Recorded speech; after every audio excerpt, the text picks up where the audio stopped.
Hello दोस्तों। ये digital दौर है। कम्युनिकेशन ज़राए से तकरीबन हर मुहज़्ज़ब फ़र्द वाक़फ़ियत रखता है। समाजी मीडिया यानी सोशल मीडिया और उनके कामों के बारे में चाहे आपकी मालूमात हो या ना हो, दोनों सूरतों में ये वीडियो आपको ज़रूर मज़ा देगी।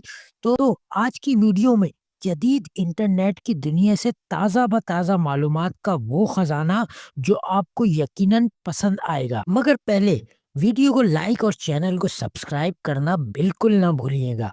वैसे तो इंटरनेट की शुरुआत पहले पहल एक दूसरे से मीलों दूर बैठे लोगों की कंप्यूटर पर गुफ्तगू से ही हो गया था, मगर बाद में मीडिया प्लेटफॉर्म्स ने इन्हें एक जदीद शक्ल दे डाली। Twitter, Google, Facebook, YouTube, Instagram, WhatsApp और कई ऐप्स बज़ाहिर तो प्रिंट मीडिया की ही जदीद सूरतें हैं, मगर इन समाजी यानी सोशल मीडिया प्लेटफॉर्म्स के जरिए होने वाले साइड इफेक्ट्स बड़े ही हैरान कुन वाक़ये हुए हैं। 20वीं सदी के अंजाम पर मोबाइल फोन ने हमें आईने से लेके सिनेमा तक और कैलकुलेटर से लेके कैलेंडर तक तकरीबन 2 दर्जन चीजों से महरूम कर दिया। इस पर स्मार्टफोन नेट से कनेक्ट होकर हमारा सभी कुछ बन गया। फासले ऐसे कम हुए कि इनका चंद साल पहले तक तस्वुर ही न था। इज्तिमाई और इनफरादी राब्तों में बड़ी सहूलत पैदा हुई।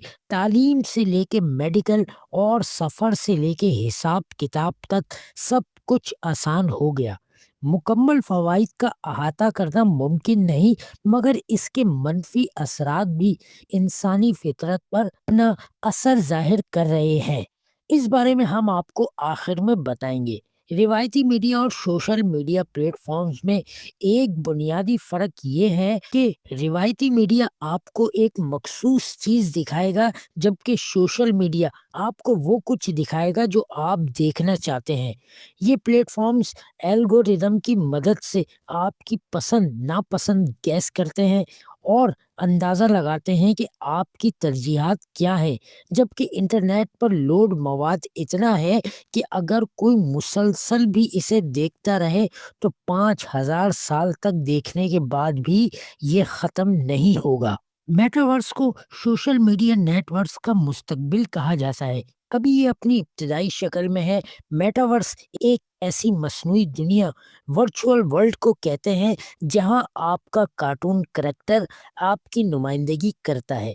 मेटावर्स इस्तेमाल करने के लिए आपको एक डिजिटल चश्मा पहनना पड़ता है और हाथों में भी ऐसे ग्लव्स या दस्ताने होते हैं। तब आप डिजिटल दुनिया में दाखिल होते हैं जो हकीकी दुनिया का मुतबादिल होती है। इस शोबे में भी अभी मजीद बेहतरी लाई जा रही है। एआई यानी मस्नूई ज़हानत पर इन्हिसार बढ़ता जा रहा है, जिससे अफराद के फैसले अपने नहीं हो पाते और खुद की ज़हनी सलाहियत भी जंग आलूद हो रही है। इन प्लेटफॉर्म्स को चलाने वालों में एलोन मस्क, ज़िकरबर्ग जैसे नाम शामिल हैं। इन प्लेटफॉर्म्स के मालिकान ऐसे ही होते हैं जैसे प्रिंट मीडिया में अखबार या डाइजेस्ट का मुदीर, जो अपने फैसले और सवाबदीद पर ही आपकी कोई आला या काबिल ज़रूरी तहरीर भी शाया ना करे तो आप कुछ नहीं कर सकते। सोशल मीडिया पर चलने वाली वीडियोस का भी यही हाल है। कभी कभी किसी बड़े नाम को चंद घंटों में करोड़ों फॉलोअर्स मिल जाते हैं और अक्सरियत को दिलचस्प चीज दिखाने के बावजूद देखा नहीं जाता। यानी किस चीज को आगे बढ़ाना है, लोगों को दिखाना है, इसका फैसला ये मशीनें या इसके चलाने वाले खुद करते हैं। 70 की दिहाई में जब इंटरनेट अपनी इब्तदाई शक्लों में था, तभी इसके मुस्तकिल और मुसलसल इस्तेमाल से सेहत और डिप्रेशन के मसाइल सामने आ गए थे, मगर कंपनियों ने इन चीज़ों के साइड इफ़ेक्ट्स की परवाह किए बगैर इन्हें मार्केट में आने दिया, जिससे एशिया के मुल्कों की करोड़ों की आबादी भी इस दौड़ में शामिल हो गई। आज बच्चे बड़े तकरीबन 8 से 9 घंटे तक स्मार्टफोन के जरिए नेट से वाबस्ता रहते हैं। अब जबकि ऑस्ट्रेलिया, कनाडा, अमेरिका और कई यूरोपीय ममालिक बच्चों और बड़ों के लिए ऐसे कवानीन बनाने पर मजबूर हैं कि वहाँ के अवाम महदूद टाइम तक ही सोशल मीडिया का इस्तेमाल करें। तालीम مذہب، اسپورٹس سے لے کر گھر والدین تک انٹرنیٹ سے متاثر ہونے والوں میں شامل ہیں۔ بچوں کی کثیر تعداد اپنا زیادہ وقت یا فرصت کے اوقات اسی میں کھپا دیتے ہیں۔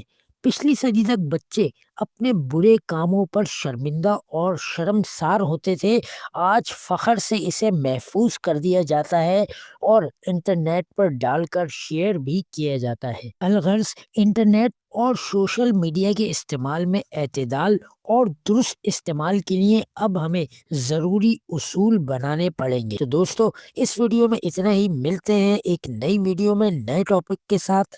اپنا بہت بہت خیال رکھیے گا۔ اللہ حافظ۔